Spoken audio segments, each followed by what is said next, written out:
Great. Everybody is prematurely quiet, which is wonderful. I think we'll begin. We are waiting for one of our speakers to come, but there, Natalia, welcome. Great. Excellent. Okay, well, I guess we have our esteemed panel ready to go, so we're going to kick off our panel discussion today with our very special guests and keynote speakers. My name is Jean Sue, and welcome to this COP28. I am a senior attorney and the Energy Justice Director with the Center for Biological Diversity. We are here at this COP at an extremely special time.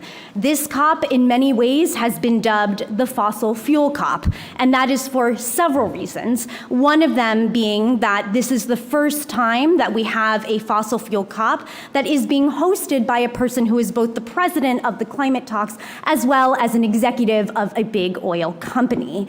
What that has done has actually dragged fossil fuels into the center stage of a process that has obfuscated fossil fuel companies and their influence on climate action and politicians for nearly 3 decades. And we have suddenly new policies that have been coming to fruition at this COP that emphasizes the transparency needed to show how many fossil fuel lobbyists are actually here on the ground. And indeed, this year we have a record number of fossil fuel lobbyists here. So in that milieu, we are here as advocates and as people on the ground fighting so many incredible battles, forcing fossil fuels to the point where we want a decision at this COP to phase out fossil fuels fully, fairly funded, and forever, and urgently. With that, today we are so thrilled and honored to have an incredible panel here that has been fighting in key battle areas around the globe against the fossil fuel industry, trying to hold them accountable for the incredible climate damage and climate criminalism that they have committed, as well as holding our politicians accountable to get some real climate action to phase out fossil fuels. Our keynote speaker today that I'm so tremendously honored to introduce is California Attorney General Rob Bonta. Just for, yes.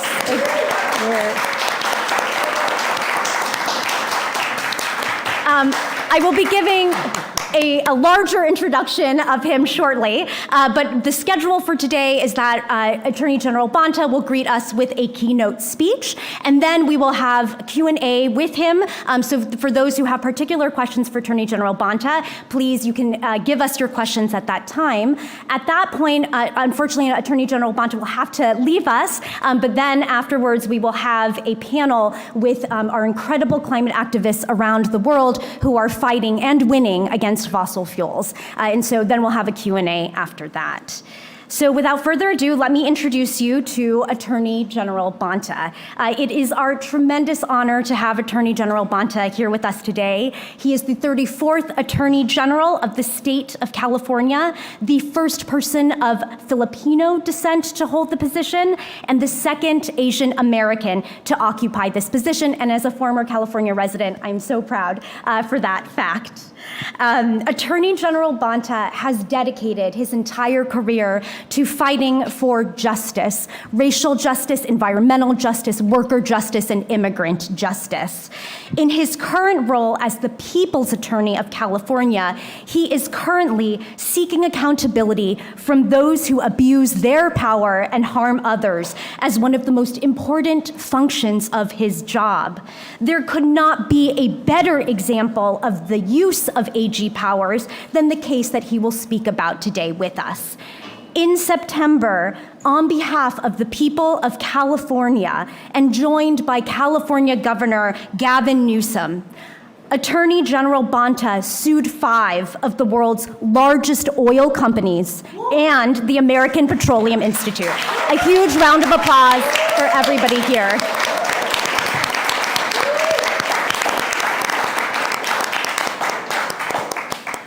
This case is a case that is being brought by the 5th largest economy in the world.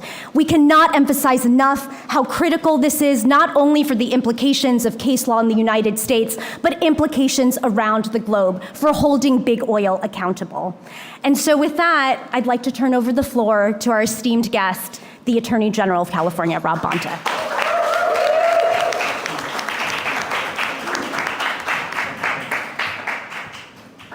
Thank you. Good morning. How's everybody doing today? Good to be with you. Let me just first say thank you to Jean for the very kind and generous introduction. Thank you also to the Center for Biological Diversity, Earthworks Human Rights Foundation of Aotearoa, New Zealand, and the Institute for Policy Studies for bringing us together, putting together this event, bringing us into this room. It's a pleasure to be here to join you for this conversation and this dialogue. And let me say at the outset, thank you all for coming from different parts of the world here to talk about our collective future and where we're going and what we must do and the need for collective action. As I was thinking about my remarks today, I definitely intend to spend some time on California's actions, what I believe is an important part of our identity and legacy. When we go to these conferences around the country in the United States and around the world, we're always grateful for the reception that we receive as a state that has been doing our best to lead. And certainly we can't do this alone. We need collective action from around the world, and that's why we're here. So we're going to talk a little bit about some of the things we're doing in California and then our path forward. And we all know, everyone here at COP28 is united by one undeniable fact, that we are in the throes of a climate crisis. It is a state of emergency, state of crisis, all hands on deck required, all tools in the toolbox needed. And it's a crisis that's getting worse every day. Time is not our friend. It is not on our side. A crisis that's wreaking havoc on our environment and creating widespread devastation to our communities. And it's a deeply unjust crisis. If you look at the equities, or rather the inequities, that disproportionately harm vulnerable families, lower income individuals, and people who've long been overlooked and undervalued, those who live at the intersection of poverty and pollution, who are under-resourced, overburdened. Those are the ones that are hurt first and hurt worst, and we must always keep in mind that equity lens. And with all that in mind, we truly have no time to waste. Every year, month, day of inaction, of action that is not aggressive enough or urgent enough, inadequate action, we stand to incur more harm to our planet, to our people, to our communities, to our shared future. But, and this but is very important, we still have time, we still have an opportunity to step in, to act in the way that is needed to meet the scope, speed, scale of the climate crisis.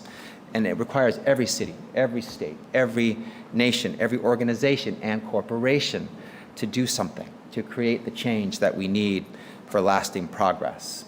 As our global temperatures creep up, we have to be dogged in our efforts to address this crisis through every avenue available. And in California, we're proud to be doing our part. We believe that we are using every action that is available to us. It's been said that as California goes, so goes the nation. And oftentimes, including with things like climate, the world. And while some may not like that adage, I believe, and I'm a proud Californian, so apologies at the outset, I believe it's true. I saw that firsthand growing up in the farm workers movement in the California Central Valley. My parents worked for the United Farm Workers, first in LA as part of the lettuce boycott, collecting signatures outside of supermarkets, and then we moved to La Paz, to the headquarters. In the early 70s, I, my brother, my sister, and my mom and dad, we lived in a trailer, and my parents my dad worked with Cesar Chavez. He was in the front office, set up healthcare clinics for farm workers. My mom in the preschool with Dolores Huerta, part of one of the greatest social justice, racial justice, and as we look back, environmental justice movements in the history of our country. One of the things that we did was created better and fairer working conditions for the farm workers who were toiling in the heat, exposed to chemicals, feeding our state, feeding our nation. We protected them from toxic pesticides and pollution and extreme heat with water breaks and shade breaks. So my parents fought for social justice, for workplace justice, and again, for environmental justice. So that's part of who I am, part of my upbringing, part of my background. And they led a fight that became a movement that changed a nation, a state, and beyond. And that, I believe, is one of the many legacies of California. We're always looking to do better, to be better, to fight harder, to change our future and move it towards where it needs to go. And progress is in our DNA. We always seek it out and embrace it. Our dedication to sustainability and to correcting climate injustice is no exception. It's part of that legacy. California is committed to protecting our planet and preventing further damage. We're committed to protecting the water our families drink, the air our children breathe, and the land we rely on to produce so much of our nation's food.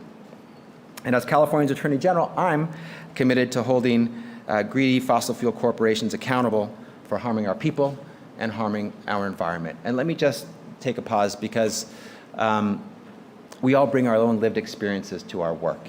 It makes us passionate. It inspires us to fight harder and do more.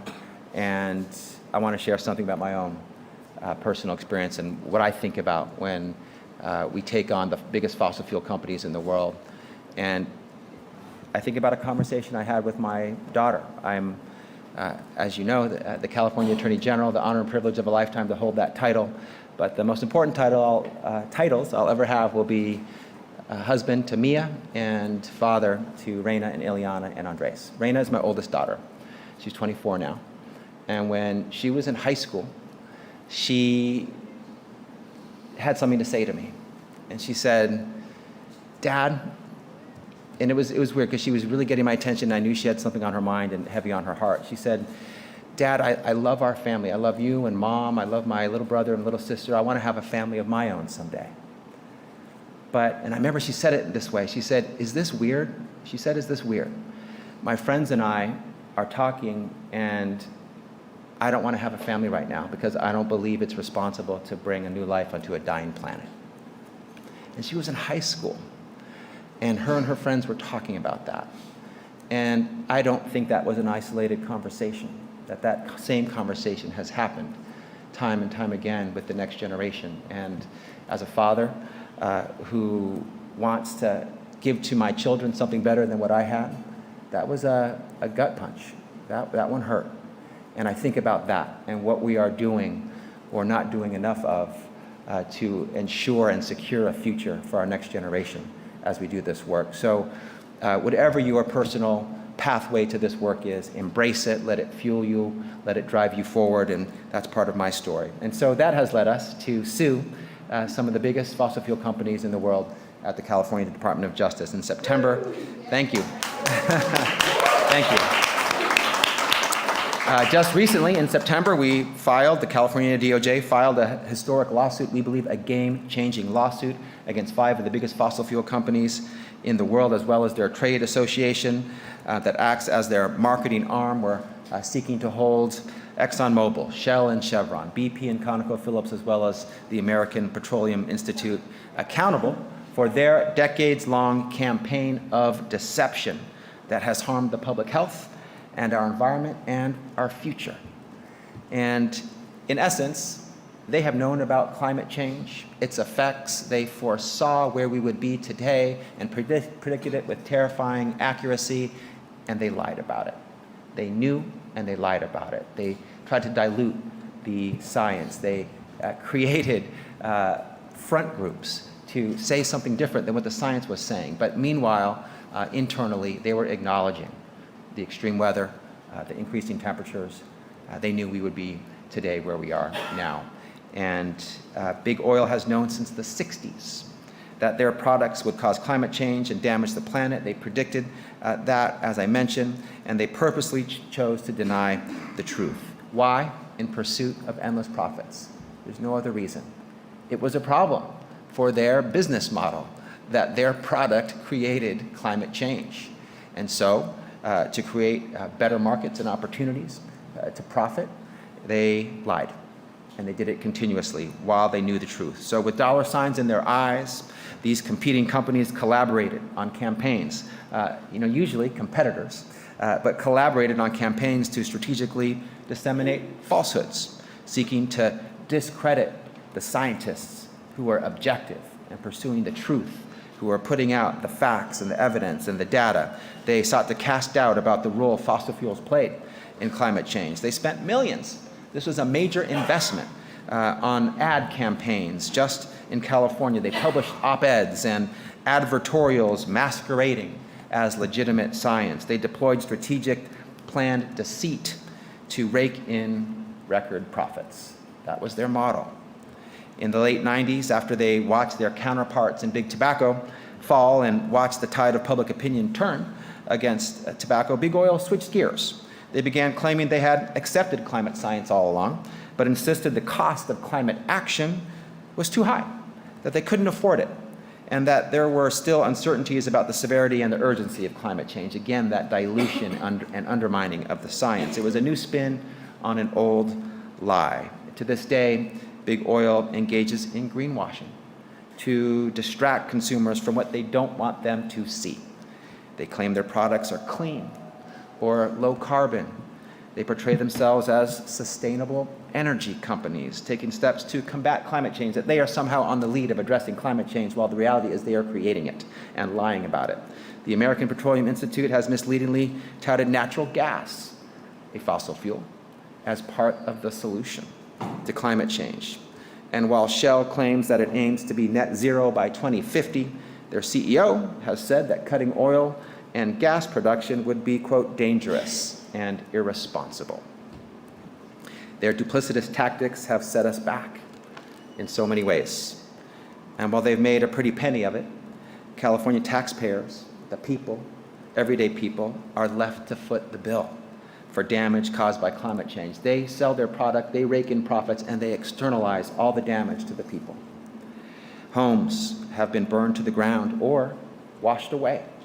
Farms that produce much of the food the U.S. relies on have been struggling to survive.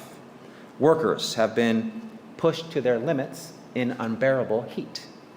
Highways and railways have been left in perilous conditions as the ground beneath them crumbles. While oil and gas giants have pocketed massive profits, Californians have been forced to spend billions to weather the devastating repercussions of climate change and to try to adapt, to survive, costs that will keep piling up if we don't stand up to big oil, costs that are felt the most, again, by people who have the least. The deception from these greedy corporations needs to be stopped, and they need to be held accountable for their misdeeds. Thus, our lawsuit. Our lawsuit against big oil is just one example of the work that we're doing at the California Department of Justice, the work that we're leading when it comes to the climate crisis, and our commitment to holding fossil fuels accountable for their misdeeds. As I mentioned, the climate crisis is hitting those vulnerable communities first and worst, which is why one of my first actions as California Attorney General was to create, or to expand, our Bureau of Environmental Justice, that equity component to addressing climate change. So important. Thank you. Thank you. So this Bureau sees and values our frontline communities, stands up for them, and is fighting for their future. We are also negotiating innovative agreements that apply stringent new environmental requirements on the development of warehouses as part of that equity work and environmental justice work. We're issuing guidance to help local governments in our state build environmental justice into their long-term land use plan, so it's integrated in everything we do, not a separate silo for consideration sometimes. We're taking both polluters and local governments to court when they don't comply with our nation-leading environmental laws. California DOJ is also defending critical state and federal vehicle emission programs. We've led on that, proud of that leadership, and we're investigating fossil fuel and petrochemical companies for their role in causing and exacerbating the global plastics pollution crisis and in creating the myth of recyclability that has led us to where we are now with our global plastics pollution crisis. The health of our communities, it's under attack, threatened by pollution and climate change that's fueled by the fossil fuel industry, including the production of plastics. And I and my team at the California DOJ, we refuse to stand by and watch the deception and the pollution continue as our communities are destroyed and our environment is damaged. California has long led the way in the fight to protect the environment and slow climate change.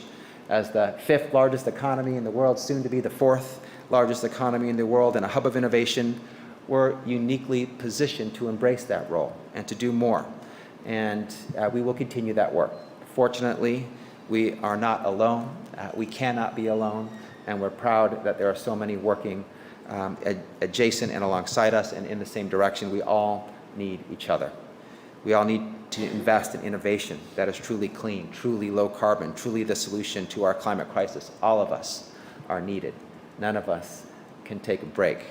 We all need to fight for those hurt first and worst by this crisis, to see the equity impacts on communities that are vulnerable. We're here in Dubai because it's going to take all of us across borders, across countries, across oceans, working in concert to create the change our planet desperately needs. And that's what real lasting impactful progress requires: unity, solidarity, a commitment to each other, to our shared society and our common future, to our world that we share together. We need to focus on we and us, not just I and me. And I've seen that power at a different scale, with my dad involved in the civil rights movement, marching in Selma, my parents, as I mentioned, the United Farm Workers of America movement, my mom, who marched with everyday people, organizing to restore democracy in her home country after it was taken away by a dictator. The people won every time when they had each other's back and unified and worked in the same direction, and we can do that again here. So it's not what I do, what the California Department of Justice does, or you do as individuals, as separate entities. It's about what we do together, collectively. And that's what we're here to talk about today, what we do, where we need to go, how we need to hold the fossil fuel industry accountable, what we need to do to shape a more sustainable, more just future for all people, what actions we need to take to drive environmental change and inspire the rest of the world to join us. So it starts with us. Let me end where I began, with a big thank you for all that you're doing, all that you've done, all that you will continue to do as we seek to save our planet for the next generation. Thank you.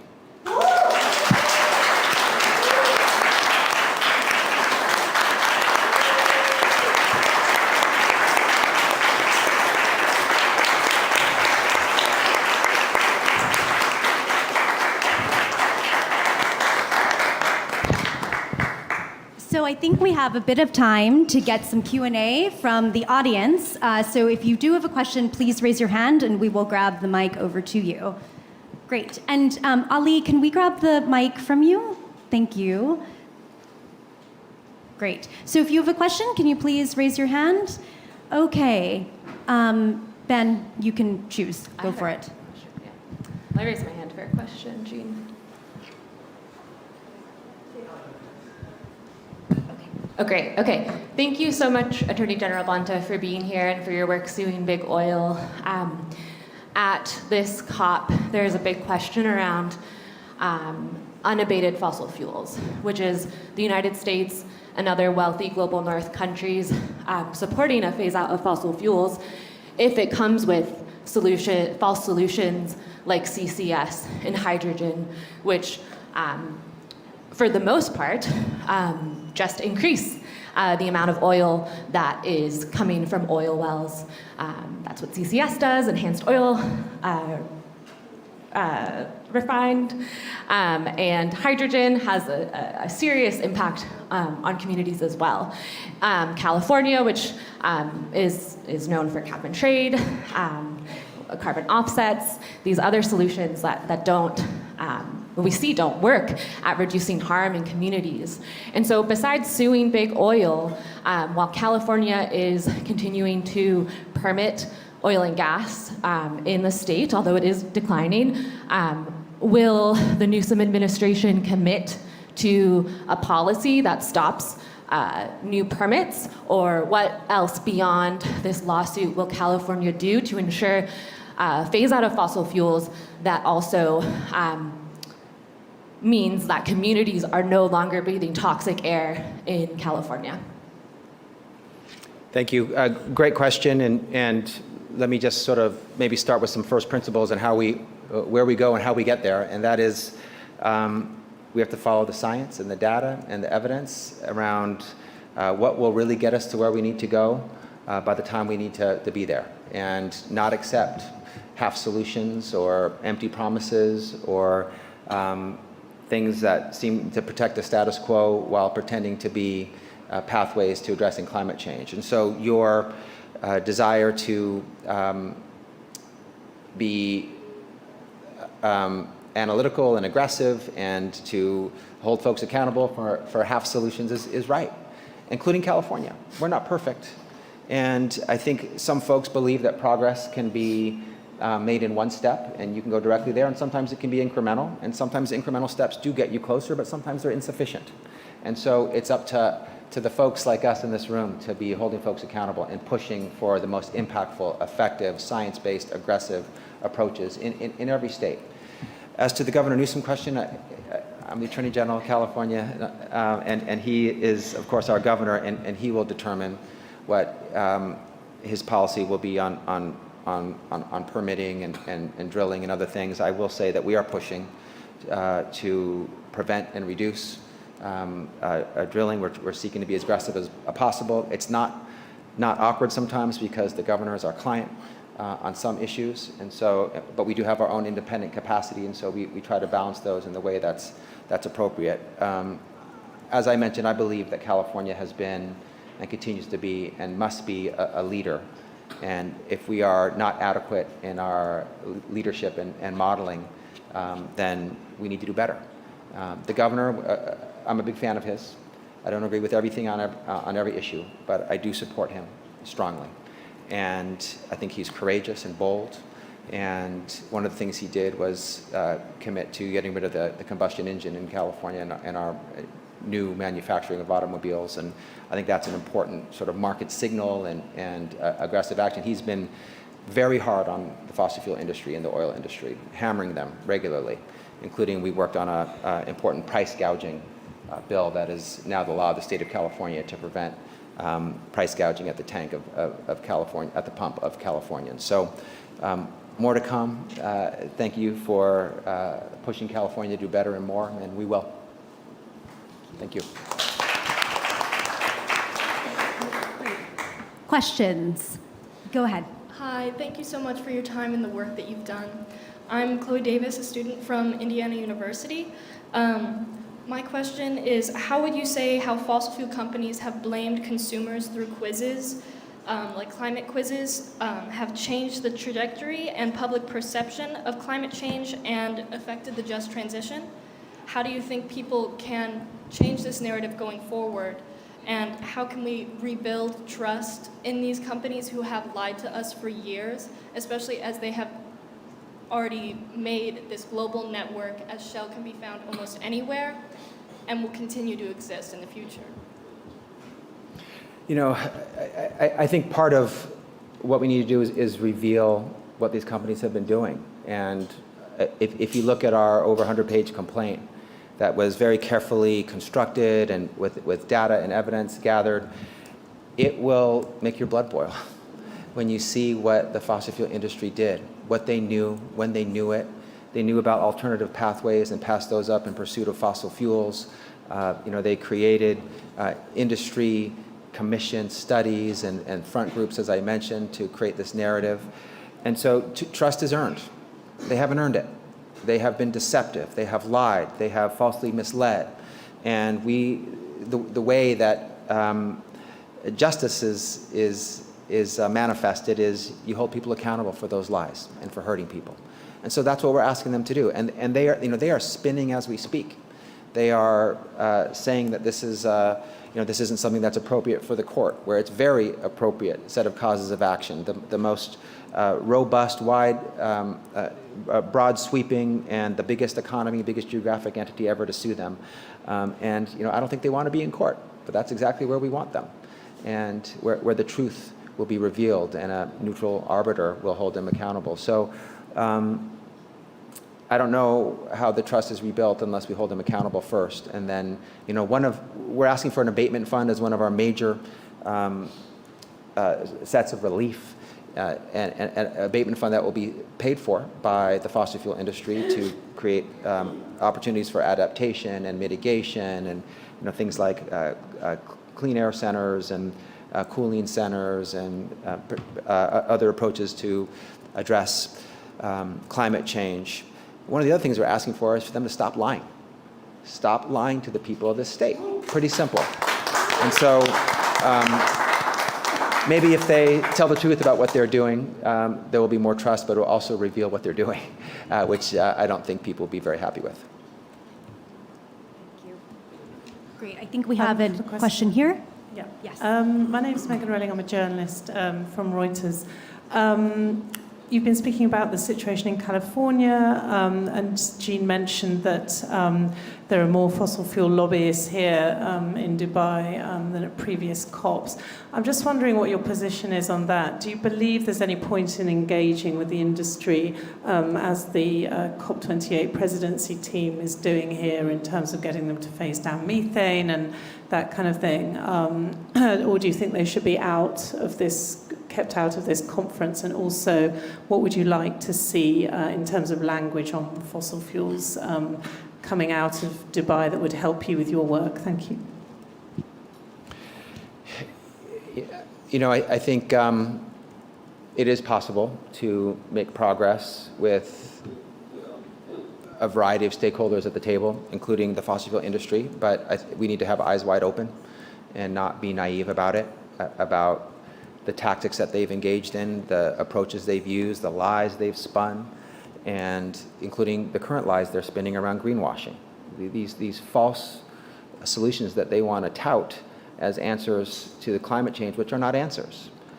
They are ways to protect the status quo and ensure their fossil fuel profitability for as long as possible. So I always think it's worthwhile to engage. I think the data on what the numbers are in terms of how many fossil fuel lobbyists there are here as opposed to non-fossil fuel lobbyists, that will come out, so that'll be interesting. You know, if it's heavily weighted towards fossil fuel lobbyists, that'll be a little deflating. But, you know, I've been part of big solutions where the impacted industry has been at the table. That can work. But it also might not work. So I think it's worth trying in good faith, and if it's not moving us to where we need to go, and the science tells us, you can't spin it or lie about it. We know where we need to go by when, what we need to do. We just need to do it. And the fossil fuel industry can be part of the solution, or they can be in the way. Either way, our planet needs to move forward and get to the solution. So, you know, agreements coming out of here. I'd like to see some bigger agreements in terms of commitments around equity, around the populations and communities that have been hurt the worst by climate change. More investments from those who have created that climate change, and more impacts, just everything needs to be faster, more urgent, more aggressive. And we need to stop any attempts to sort of fiddle around the edges. We got to start moving down Main Street as fast as possible. Great. Yes, you. Go ahead. Thank you. Thank you so much. Really interesting to hear about your work. I work for the Carbon Trust, which is a global organisation working on decarbonisation. I'm really a big believer in the power of the law to hold fossil fuel companies accountable. But of course, they're part of a larger system that has kind of systematically ignored the cost of greenhouse gas emissions. So my question really is, who else is culpable, and what can the law do to hold them to account as well? So let me first say that you know, I'm an attorney. I run the biggest state department of justice in the nation. We have almost 6,000 team members and 1,200 attorneys. We believe in the power of the law to create change, and the law is a force for good. And legal action is not the only pathway here, of course. There's activism, there's taking to the streets and protesting, there's you know, raising awareness. There's certainly policy by policymakers, legislators and Congress and states, executive action that has nothing to do with litigation. But litigation is an important pathway, and we are pursuing that now. It has nothing to do with the policy lane or some of these other lanes. Those are, you know, in their own silos and lanes, and will help us move to where we need to go potentially as well. Who else needs to be held accountable? We mentioned, you know, the plastics industry as well. You know, petrochemical, fossil fuel. As part of it, we think that the main culprits are the ones that we've sued. That's why we sued them. The 5 largest fossil fuel companies, there are others as well. They are not without culpability, but we focused on the biggest that have created the most damage, have been most responsible for where we are. There might be a time where we go after some of the other fossil fuel companies. We sued the American Petroleum Institute because of their role in deception and lying. There are others who have deceived and lied as well. So we started with some of the worst, most egregious culprits, and it doesn't mean that they are alone. But I do believe by suing them, holding them accountable, creating the abatement fund, having them stop their lying, it will make great change and really move the needle. Great. Thank you. I believe we have time for 2 more questions. Yes, in the back there.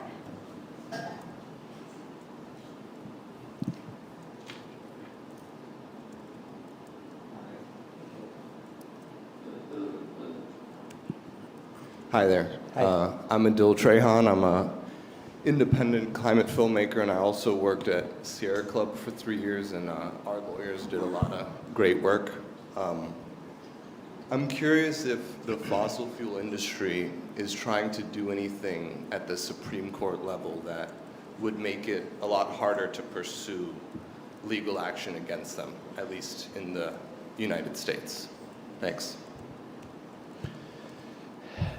I mean, in the United States right now, the U.S. Supreme Court has been a place where rights, including freedoms that have existed as constitutionally guaranteed freedoms for over 50 years, like the right to reproductive freedom, the right to an abortion, have been overturned and unwound despite the precedent of Roe versus Wade. It's a place where the Second Amendment has been interpreted in a way in the Bruin decision that makes it harder to keep communities safe from the gun violence that ravages our country. And it's a place where some of the entrenched interests are seeking more relief, more protection, more support. So yes is the answer to your question. I think some we know about, some we may not know about, but one challenge to the litigation that we are now a part of has been a procedural piece that has delayed and slowed down these litigations getting to the merits because of an issue that the fossil fuel companies have been fighting for to be in federal court. We seek to be in state court, to sue them in state court under state law, and they have done what is called removal. They have tried to remove their case to federal court, and it has taken years just to determine whether the case will be in federal court or in state court. Where California is, in the Ninth Circuit, it has now been determined that state court is the appropriate court to be in. So we are happy with that. We are moving forward in state court. We have sued the fossil fuel industry in state court. But they believe that it's almost outcome determinative to be in federal court. And I think they will continue to seek the ability to be in federal court, including perhaps asking the U.S. Supreme Court. They have asked them already once in an appeal from the Ninth Circuit, and then the U.S. Supreme Court did not take their appeal. And so that's why in the Ninth Circuit, in our view, it's established that we could be in state court. But that is one way they have tried to use the U.S. Supreme Court to benefit them, to protect their industry, to protect their ongoing profits. And I don't think they're necessarily done with that approach. They could try to make the same ask to other circuits in the United States, and I'm sure they have other ideas up their sleeve as well for how to resist some of these efforts that states like California and local jurisdictions are bringing to hold them accountable.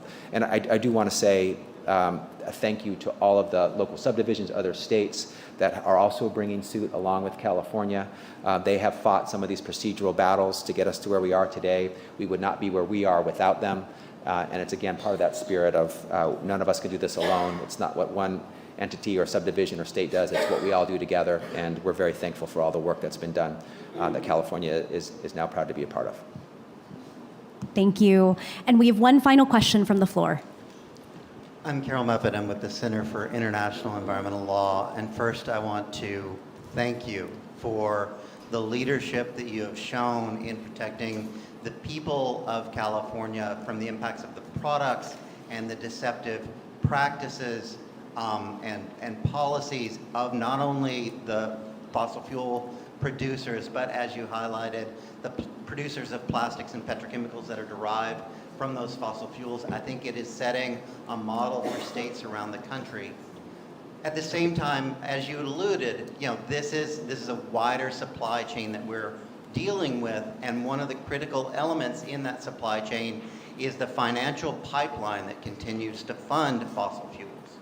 And so to my question, people around California, as you noted, are facing fires, they're facing floods, entire counties, entire regions of the state, for some insurers, the entire state are becoming uninsurable.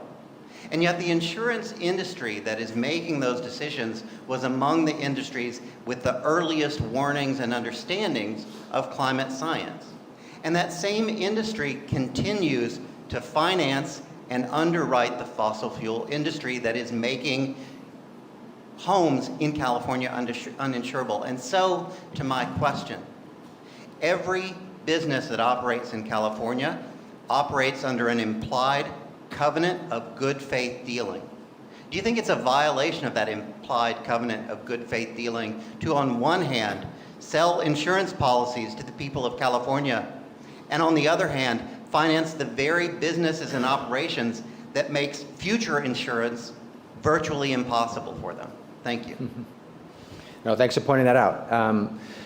You know, to the earlier question about culpability and yeah, you know, please don't misunderstand this lawsuit against these 6 entities to be a limit on, or a cap on who is culpable. There may be other lawsuits, there may be other investigations. We do have some investigations, as I mentioned, the plastics one, and there could be others. Thanks for highlighting the role of the insurance industry. I was just talking to California Insurance Commissioner Ricardo Lara as I walked in about this very issue and the unaffordability of insurance created by, you know, climate change and wildfires and extreme weather and other risks. So please know that we are diligent and always looking to hold people to account who break the law. And there could be different covenants, different laws that have been broken where we could get involved. And this is a start, not an ending. We will continue to be active and aggressive in this space. Great. Okay.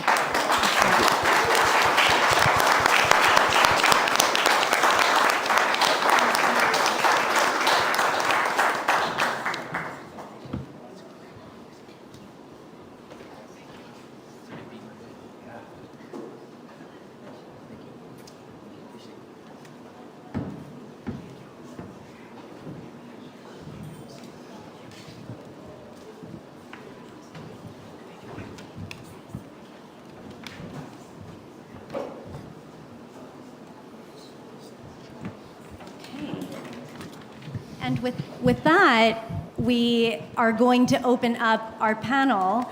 I think one of the most important parts of what we've just heard from Attorney General Bonta is how what is happening at the COP here and the focus on fossil fuels didn't come out of the blue. It's not in a vacuum. It is because of the work that is going on the ground, represented here by the Attorney General and our exquisite panel, that it has been forced up from the bottom up against fossil fuel companies and governments who support those fossil fuel companies. So what we're going to be doing now is taking a trip around the world and hearing the incredible wins, challenges, and successes of fossil fuel fighters here.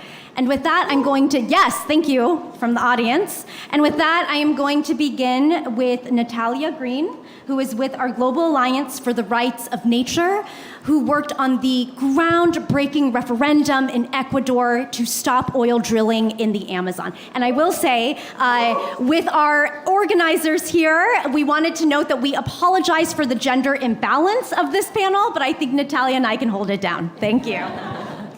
Thank you so much, Jan, and it's my pleasure to be here today. Jan, I wanted to tell you that it's not a coincidence that there are so many representatives of the fossil fuel system. I think that as you know, it often happens with ill people. There's a last breath of strength before they die, and I feel that the fuel industry is on decay. So let's hope for that. As President Petro said yesterday here at the COP, it's not an economic suicide to support the fossil fuel non-proliferation treaty and look for a future without oil. especially in places like the Amazon, it's really an omnicide if we continue exploiting oil because we are the risk of extinction. Life in the planet is at the life of extinction, the risk of extinction if we don't get out of the fossil fuel industry. So I'm going to tell you a little bit about my work in Ecuador. I was really lucky to be part of the constitutional process in Ecuador in 2008 when we were able to incorporate the rights of nature into our constitution. We became the first country in the world to recognize the rights of nature in our constitution, and this gives me a lot of pride. And that's the work that I've been doing during the past 15 years. And this has definitely been a key part of why we had this victory this year that I want to be sharing with you guys. But also I'm going to share that, as Attorney General Rob Bonta said, litigation is very important. With the rights of nature and with the arguments of climate change, we have been able to win cases, for example, to turn off the gas flaring of oil industries in oil companies in our Amazon that threatens our Amazon every day. So we are litigating in favor of nature in Ecuador, and that is why my work with the rights of nature is to expand rights of nature legislation to allow us as civil society to have much more powerful tools to fight against these industries. And I'm bringing today the example of Ecuador. So I'm going to share, 18 years ago, I started doing my thesis with the Waorani women, and I started working with the Yasuní National Park. If you don't know about it, the Yasuní National Park is a protected area, is the largest protected area in Ecuador. It's more than 10,200 square kilometers. According to the UN, it's one of the most biodiverse places in the world. It was a refugee of the Pleistocene. It's a unique island of biodiversity. It was declared a biodiversity reserve in 1889. Experts and scientists say that its biodiversity is so vast that in a square hectare of the Yasuní, there are more plants, trees, and ants than in all North America and Europe combined. It's really a unique and amazing place in the world. And it's also the home of the Waorani people and the home of the non-contacted indigenous isolated people, the Tagaeri and Taromenane. Because of all this situation in the Yasuní, in 2007, we started with the Yasuní ITT initiative. There was a very holistic initiative to leave the oil in the ground and ask the world to support with half of what we would have received if we exploited the ITT. This was an amazing initiative that was not only talking about oil and leaving it underground, but also protecting the forests, protecting the indigenous people, and also using those resources for renewable energies. Unfortunately, that initiative didn't go to a good end. We didn't raise all the money, also because of all the problems with the government. And in 2013, President Correa decided to eliminate this initiative.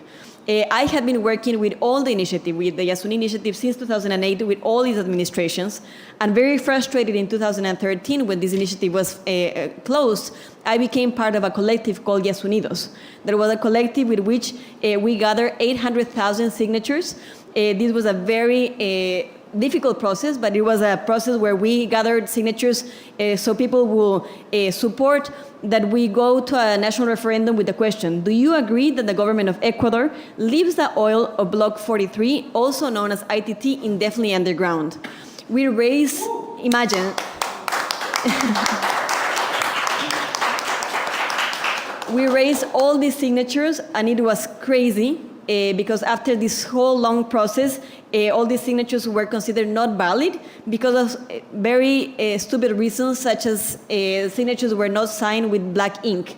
In black ink, they were signed with, so it was very ridiculous. This fraud was committed against us 10 years ago, and that is why the exploitation in the ITT started in 2016. The ITT, and the reason why there was a fraud against us, because 20% of the oil reserves of Ecuador, and we are an oil-producing country, that's our first revenue, are located in the Yasuní. So there are all these vested interests, all this power of the corporations that were against us, and of course they were not going to allow us to go into a popular referendum. We have been working for 10 years of going to the Constitutional Court, to the Inter-American Court, to the Electoral Council, to the Electoral Tribunal, and in March this year, the Constitutional Court accepted that there was a fraud, that we had the signatures, that those were valid, and that we needed a popular referendum. So, on August, and I get all chills because of this, on August 20th this year, all countries of Ecuador went to vote and voted on a national referendum. 59% of the country voted in favor, and we won the consultation.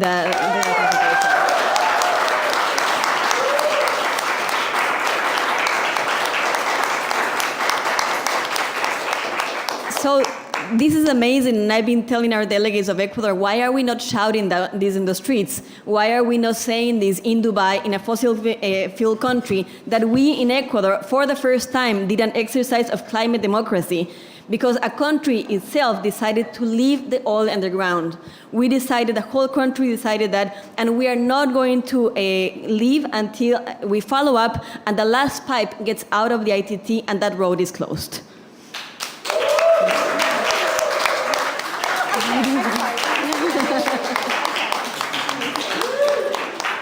So just to finish up, because I know we don't have a lot of time, I want to tell you that Yasuní is not only like an amazing space. Yasuní actually means sacred territory.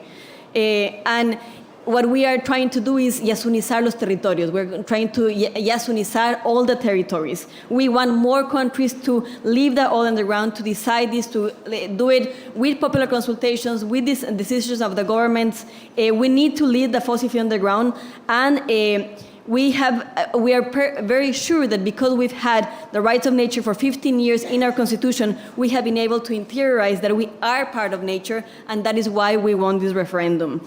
And as our Waorani brother said yesterday, the Waorani president is here at the COP, and he said yesterday, we have done our part. The question is, what are you going to do to follow the lead and yasunize the world? Thank you very much.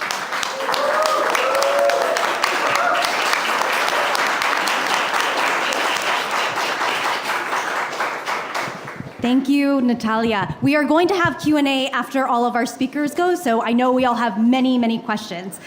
Jerry Arances is here with us to talk about the incredible fights in the Philippines. Thank you. Thank you to the organizers for inviting me. I was really looking forward because this is a panel on fossil fuel fights, but I was blown away by the speech of the Attorney General. I'm a Filipino, so I really felt every word that he has laid out. Three things that really reverberated on me, why we should be fighting fossil fuel tooth and nail. Our children. I have my own 3 children who really motivated me for the past years and many others. Second, it's the lies, continuous lies. We've seen it. Third is the impacts of climate change. The Filipinos who are here, not just the civil society, including the Philippine delegation, fought tooth and nail on the loss and damage mechanism and fund. It took us 10 years.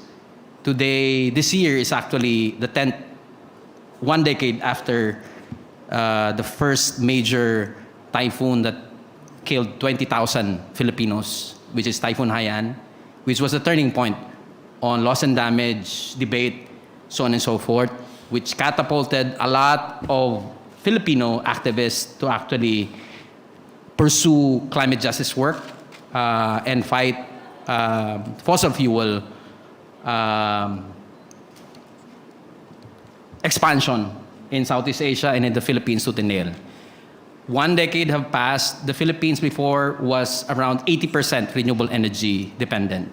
With the World Bank, ADB, and many IFIs and FIs introducing coal to the Philippines, we've shifted. In the last decade, we've fought one of the largest, actually the 9th biggest coal expansion in the world.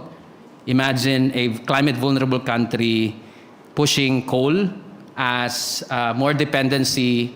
If it wasn't for the civil society movements, the church, the communities who fought hard, after 1 decade, we wouldn't be achieving a coal moratorium in the Philippines in 2020. In 2016, we sued the government because of this, and we won. Right now, there's around 5.5 gigawatts of renewable energy through the green energy auction, which is 20% of the whole energy mix. If there is no more fossil fuel that will go online, it would mean that we breach, before the 2030 target of the Philippine government, around 59% of our energy mix will be renewable energy dependent. It is unfortunately, there's a lot of detour again.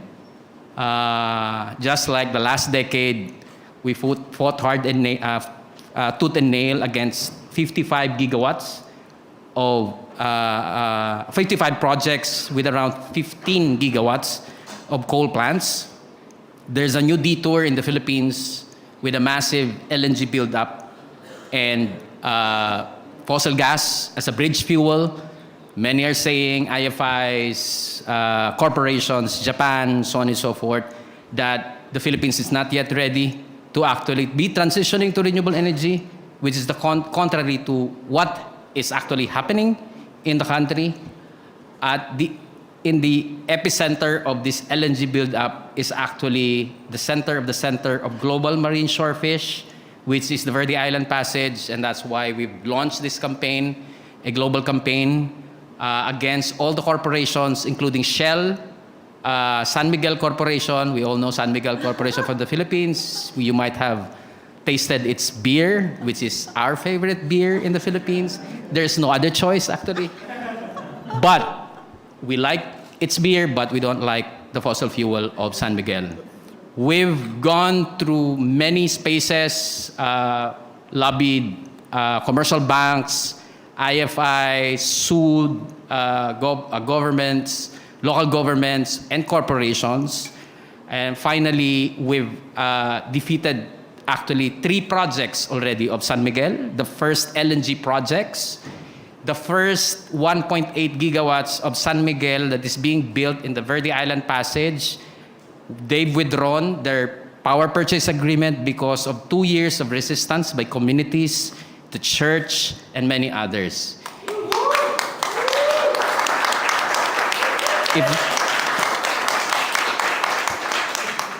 We basically find strength in the people.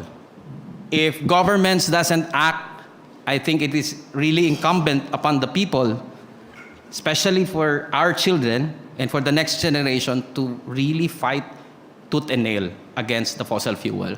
There are many victories as well as challenges, but there are a lot of inspiring stories across the globe.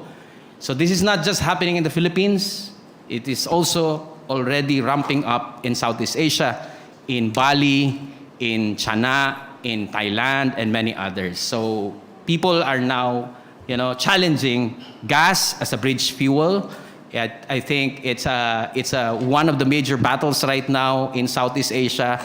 Southeast Asia is transitioning away from coal, and it should leapfrog to 100% renewable energy. Thank you.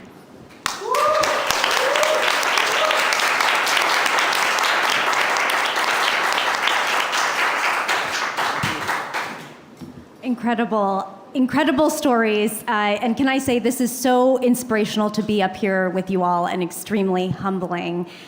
We next have Samuel Nguefu with the Center for Environment and Development, and he will be talking about the fights in Central Africa. Thank you so much. It's really a pleasure to be here and to have heard about what we heard so far. Okay.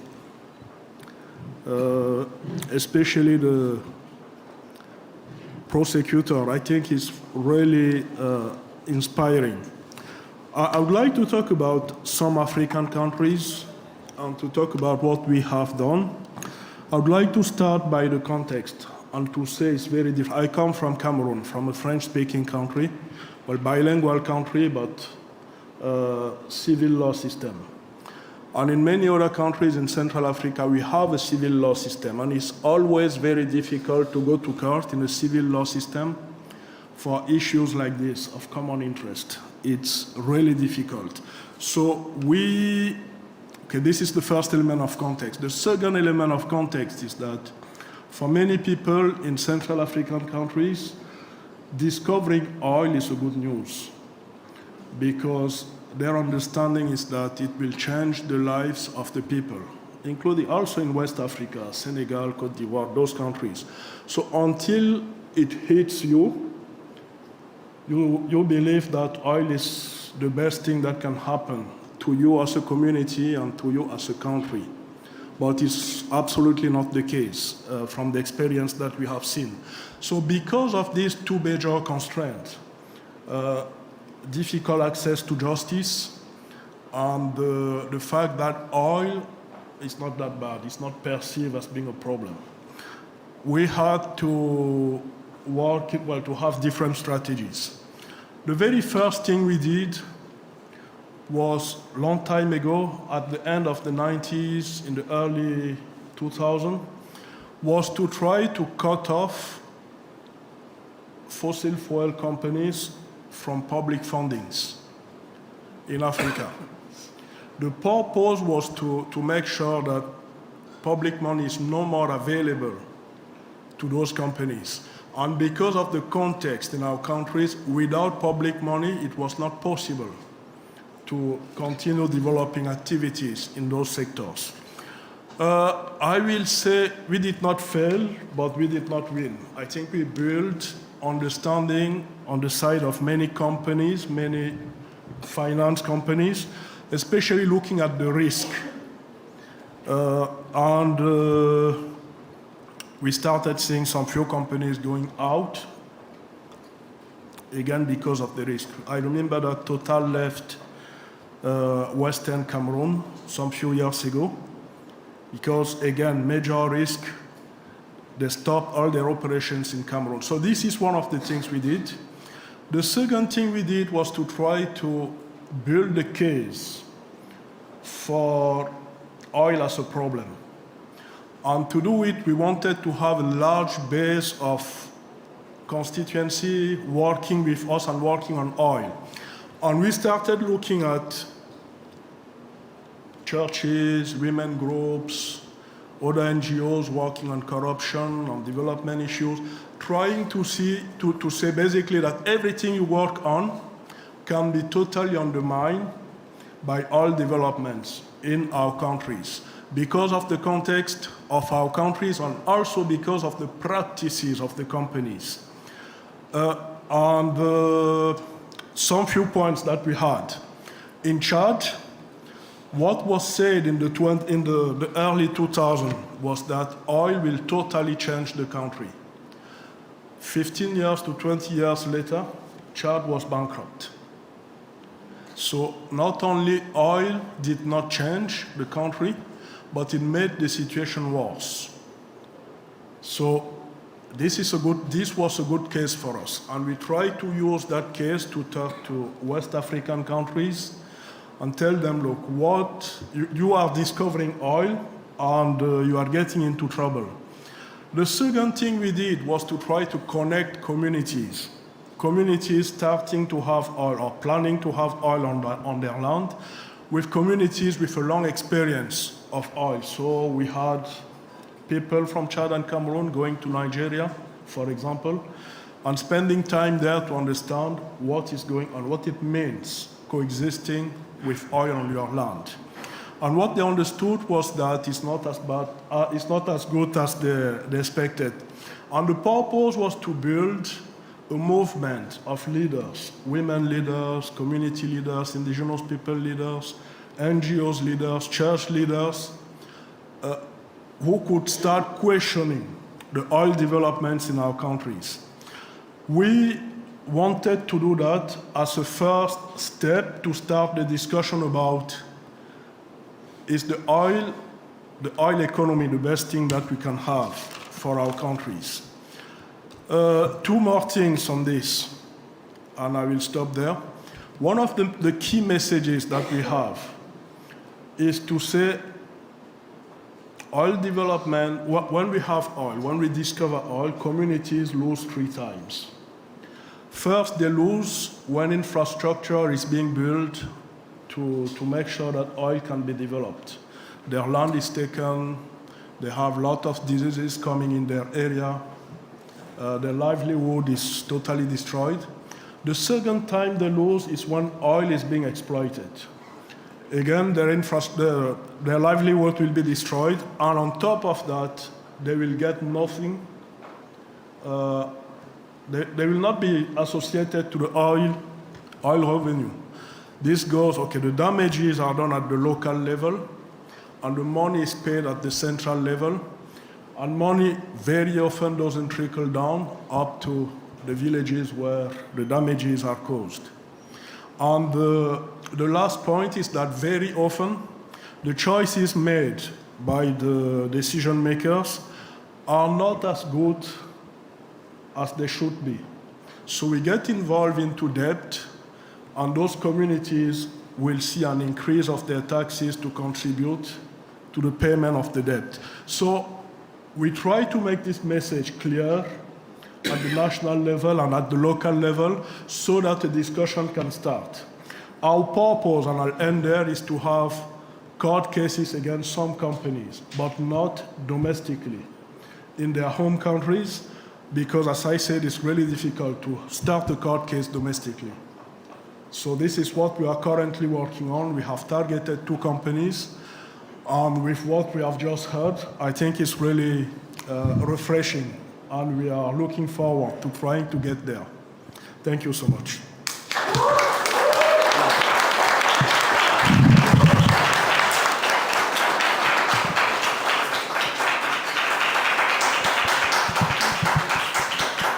Incredible. Thank you, Samuel. Next, we have John Beard of Port Arthur, Texas, who has recently won a case against a gas export terminal in Texas. And I did want to say the reason why we do have John coming at this point is that we started with American and we are ending with American on this end, but it is not last and certainly not least. So John, take it away. Thank you, Jean. Good morning, everybody. How are you doing? That was a great message we got from the Attorney General, Becerra, and I think we could all carry a lot away from it that will help us in our individual fights and everything, and just something in a way, tongue-in-cheek, and I hope I'm not going in the wrong direction. When Jean made mention of the fact that there was not enough gender representation on board here, I don't know how you do that. 2 always beats 3.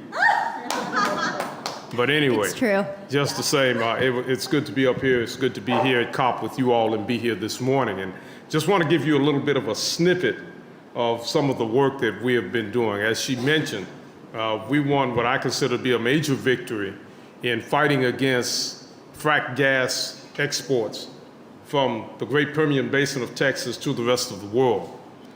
And what we simply did was pursue looking at it from the objective of the legality, the process that the state went through. And then our lawyers, Lone Star Legal Aid, looking and examining other records of actions as well as ours, we found that they set a certain level for another LNG in the southern part of the state that has not been constructed yet, but set considerably higher levels for Port Arthur.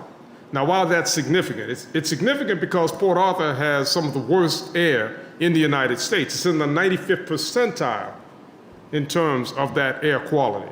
And what I mean by that is you have places like Total Energies, that we just left a meeting with some folk with regard to Africa and America working together against Total. But Total is the 3rd largest emitter of benzene in the country. And then you also have another company that is the largest emitter of ethylene oxide. You have Oxbow calcining, which is the largest, I call, serial emitter of sulfur compounds in the entire state of Texas, and over 11,000 tons of particulate matter in the 2.5 micron range. Now, what that means is this. It's so small that if you breathe it in, even if it's in the room, you can't see it, it's so small, unless it's in high concentrations. But if you breathe it in, it can go directly into your bloodstream and cause changes and damages to your internal organs as well as your respiratory system. That's just some of it. Then you've got an LNG facility right across Lake Sabine in Louisiana. We're sitting right on the border with Louisiana. And they're putting formaldehyde in the air. And if those of you know anything about the funeral home business, that is a component of embalming fluid. So essentially, the people of Port Arthur are basically dead men walking, as I like to say. They're being embalmed while they yet live in breathing all of these toxins and pollutants. So in looking at this LNG coming in, and from the very beginning, we pursued the thing of trying to get pollution reduction, because in Texas, they never met a permit they didn't like. They permit every single thing that comes down the pipe, no matter what it is, it gets bang, rubber stamped. So we have to place obstacles in the way, in the path of them moving forward, to hopefully intervene in such a way where they'll abandon the project or where they'll run out of money. But the first thing, first and foremost, is to protect the lives and health of people in Port Arthur. We need to breathe better air. Without the air, there is no life. And a lot of people would like to say that, well, if you don't have water, you don't have food. But just stop breathing. Just hold your breath for a minute. And don't take another breath until I say so. I'm going to wait about 30 minutes to see how you look. But you can't go without that breath very long at all. So we need air. We need clean air because our area is very overoppressed and overburdened by the pollution. It's affecting the lives of healthy people with cancer rates twice the state and national average, with people with heart, lung, and kidney disease, with little children going to the playground to play. In the shadows of these refineries, some of the largest of which are in the world, and if a kid loses his breath, he has to take his nebulizer out and take a couple of puffs just so he can continue to play. Elderly people with COPD who are either tied to oxygen or bedridden because they can't get out of bed while they're tied to that oxygen. So we have to fight for those people. But going back to Sempra, what we essentially did was, in looking at the case, found that they were inconsistent with state and federal policy with regard to using the best available control technology to reduce pollution. And in doing so, they set lower limits for one facility that hadn't been built while setting higher limits for the other, yet there's supposed to be consistency across the board in its application. So we took them to the Fifth Circuit U.S. Court, and by reason of the fact that this being natural gas is covered under the Natural Gas Act of 1938. And by taking them there, the state basically was preempted from being involved in the case. Thank God they were, because we probably would have lost. But in going to the U.S. Fifth Circuit, the determination was made that the state of Texas, the TCEQ, the regulatory agency, did arbitrarily and capriciously grant this permit. Or as a friend of mine would say, they did it with wanton disregard for our life and health. They did not do the right process, and then as part of that process, they're supposed to explain why one is so much different than the other, and they couldn't. So that 3-judge panel was unanimous in its decision. And we take that as a great victory, but there's still a fight to come. They're still digging soil and doing work, and that's the next phase of our fight. But that's not the only fight that we've had. We've had to fight the city of Port Arthur, because during Hurricane Harvey, one of the 5 major hurricanes that hit the city in 17 years, they were depositing the debris from it that had been soaked in these floodwaters that had anything and everything in it, from hydrocarbon pollution to raw sewage, and taking this old furniture and sheetrock and carpeting and all of this material that would absorb that and piling it on a vacant lot or area that the city owned across the street from a community, an impoverished community. Well, the executive order 12-898 says you can't do that to people who are impoverished simply because they don't have the ability to fight back. And that's largely what Port Arthur is, a community of color made up of people who simply can't fight back because they're economically disadvantaged. So in creating this little organization, PECAN, the Port Arthur Community Action Network, I stole a line from my old company in another life. And yes, I worked for the petrochemical industry for 38 years. And ExxonMobil like to say, we take on the world's toughest energy problems. Well, I like to say PECAN takes on the world's toughest energy companies. And we fight and we win. And thank you. And so we'll continue to fight. We'll continue to fight companies like TCE that had a fire and explosion in 2019. And we went before the state regulatory agency and made such an appeal that the case was remanded to the Attorney General of the state of Texas for prosecution. We also fought back against the city of Port Arthur and got the removal of that dump site within 2 weeks. Shut it down, remove it, or we're taking you to court. We also had issue with Chevron, Phillips, and others who are violating air quality acts with excessive flaring. And they were just recently cited $3 million by the US EPA and forced to do $118 million in improvements to reduce flaring. Once again, when we fight back, we win. We have a saying in this movement, when attacked, what do? Fight back. So we have to continue to fight back, to push back, not only against the actions, but the words that lead to those actions that affect our communities, communities of color, poor, disenfranchised people, children and elderly, and those all in between. Without fighting back, without standing up for their rights, fossil fuel industry will continue, as the Attorney General said, to reap profits and to wreak havoc on our communities and lives. And this is not something that we can tolerate. It is totally unacceptable. So once again, in closing, I thank you for allowing me to speak and be here before you and with this distinguished panel this morning. And let us continue to fight. And let us continue to win, and let us continue until we bring about the end of the age of fossil fuels. Thank you.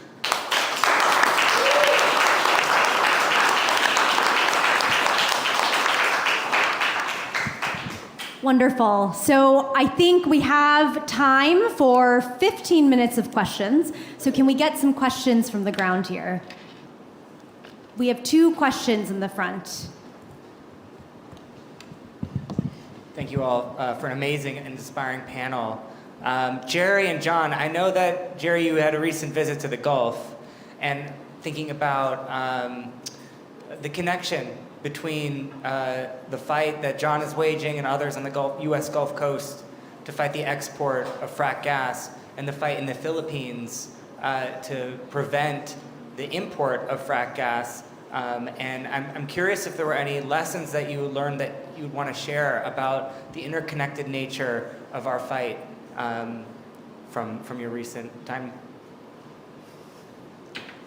Thank you, Nathan. Yeah, I wasn't able to see John when I was there. I missed that. At least I heard him now. I actually heard John many times. I'm always inspired by, the stories.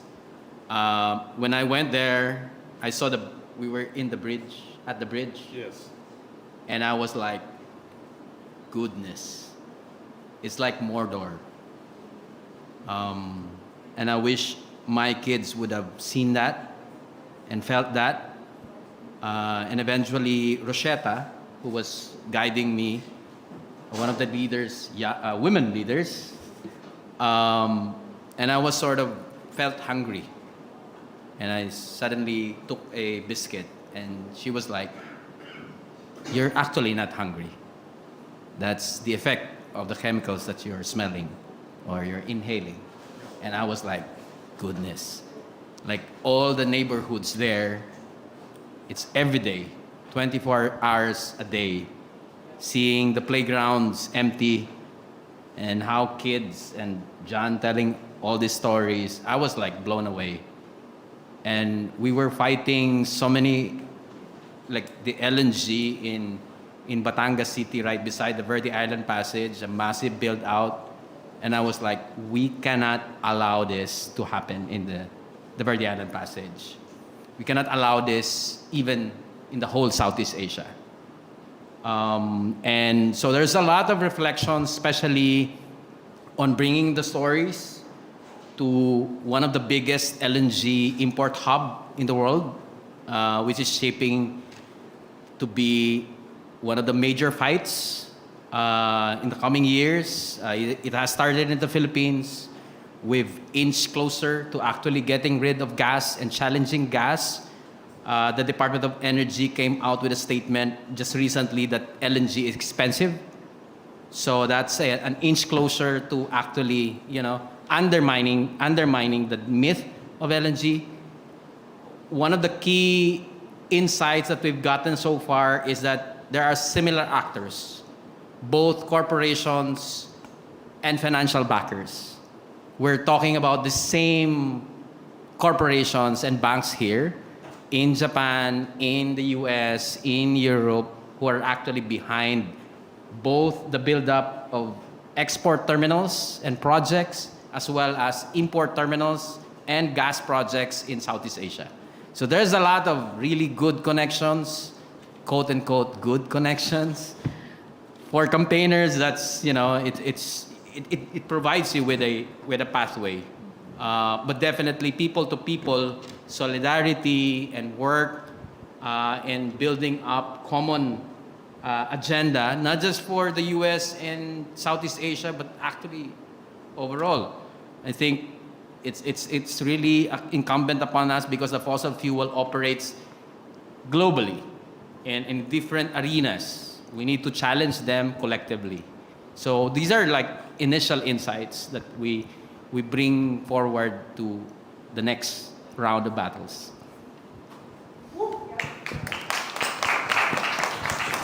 Let me say in answer to Jerry's statement, first of all, apologize for not being there. My travels kind of took me away and the timing wasn't there, but you have a standing invitation to come again and get treated to some great Texas barbecue, beer, and maybe margaritas and all of that. And same thing to each and every one of you. You're, as we say, y'all welcome. Come on down. But the fights are interconnected.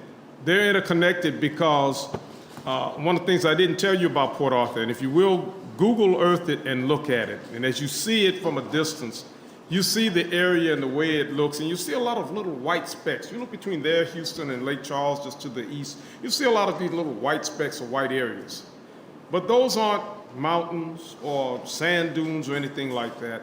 When you come in closer, you begin to see that is petrochemical infrastructure. That is tanks and pipelines and refineries and facilities, just as he was telling you, crossing over the bridge, and you can see the expanse of it. Some of it right in the middle of neighborhoods, people living across the street, mind you, less than 100 feet. And those people are affected by this and all of that. But also, Port Arthur is what I call it the nexus of climate change because of the Gulf of Mexico and those storms that begin with an H, which I don't say the name of because they're like Beetlejuice. You say it 3 times, and there's one right there. So I don't say that. But that's what can happen. And because of the changes that we're having due to climate change and global warming, sea level rise threatens the city of Port Arthur.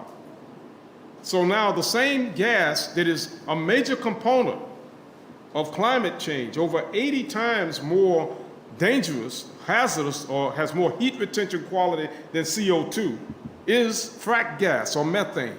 And now we're going to take it and we're going to ship it to you, so now you're going to have that problem. You're going to help put more gas into play. And that simply is not good, not for Port Arthur, it's not good for the Philippines, it's not good for the planet. So yes, we are interconnected. What affects us, as we say, affects the world. And we have to work together to do it.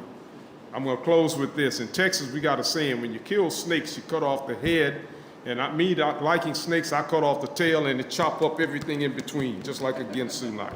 So we've got to do that. We've got to chop it up, break it up. We've got to cut it in so many pieces that it can't ever come back together. And the way to do that is just as you said, attacking the money. Attack the money pipeline where you take the profitability out and create a situation of liability because of the loss and damage, not only to us, but to you. Then we're going to win that fight. And it's going to be just the way the Attorney General said it. We'll sue the bejesus out of it. And that way we'll win, I believe, thoroughly. Thank you. Great, thank you. Were there questions on this side of the room? I think I said, yes, this gentleman over here. Oh, and one over, okay, please, go ahead. Okay, I'm from Central Africa, Cameroon. I'm a journalist working for the National Radio Television. I would like to ask Mr. Samuel Gifford, as well as the presenter from Ecuador. I think one of the problems we're facing in Central Africa and maybe in some parts of the world in the fight against fossil fuel is due to the fact that these countries do not have maybe finances to develop infrastructure, and they see fossil fuel as a manna coming from heaven to help them develop their countries. So when fighting against our fossil fuel, what do we tell them? What are you telling them? What are you proposing them as alternatives to so that the policies, the government, and even civil society organizations will understand that, okay, we can put aside our fossil fuel, but continue maybe a development with these other strategies or with these other new energies. Thank you very much.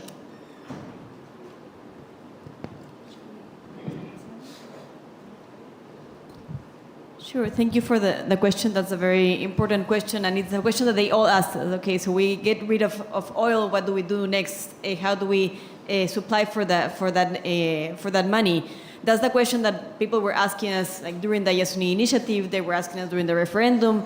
There is the question that I was saying that President Petro was asking yesterday. The Colombian people are telling him, why did we get rid of oil? What do we do next? I think, first of all, we need to have the understanding that there's an urgent need for the next phase, that we need to end the fossil fuel era because it's a suicide for humanity. So we have to start by that, and by understanding that it's not a fair comparison if we just compare, economic wealth and development with life, because there are many things in life that cannot be valued. You cannot value the life of the non-contacted indigenous people. You cannot value the life of a species going to extinction. But you can value how many dollars come into the country for oil. So first of all, that distinction is very important. We have done many different studies that are not only economic studies, but to take advantage of what does the country win or lose if we stop exploiting oil. And we have seen that the country actually wins if we stop producing oil in many different ways. When we talk about alternatives, in Ecuador we were very precise by talking about, for example, we subsidize oil.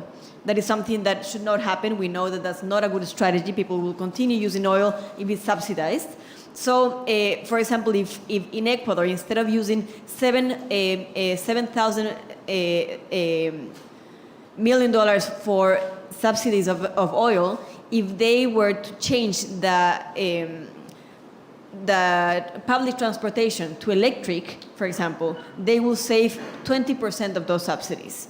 So we actually started talking about taxes, subsidies, alternatives like renewables, tourism, production, and so many other things. For example, the oil industry brings only, it employs 5% of our population, whereas tourism or agriculture employs 20-30% of our population.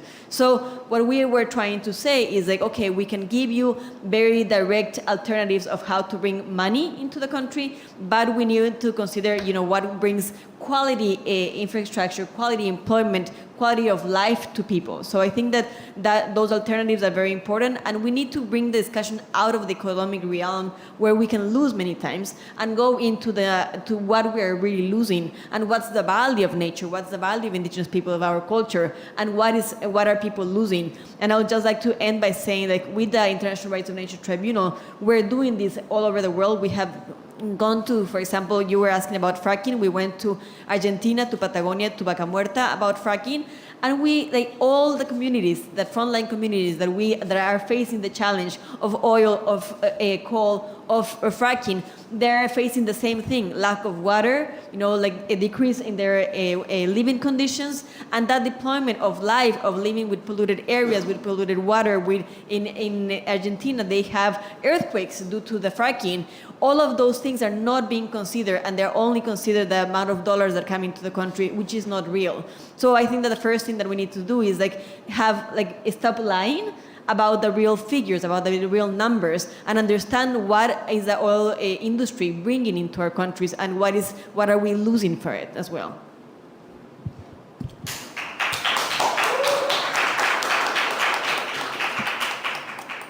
Looking more specifically to African countries, what we realized was that the quality of life was better in countries without oil than in countries with oil. This was very clear. If you look at the statistics, it's very obvious. On top of that, insecurity and instability is very often connected to the oil sector. So the quality of the life, on top of what you said, if we want to have a better life, it's better not to be an African oil-producing country.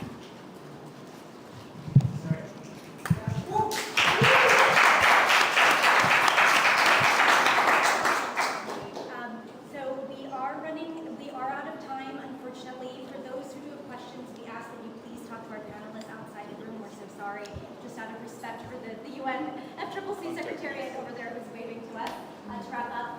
I wanted to just wrap and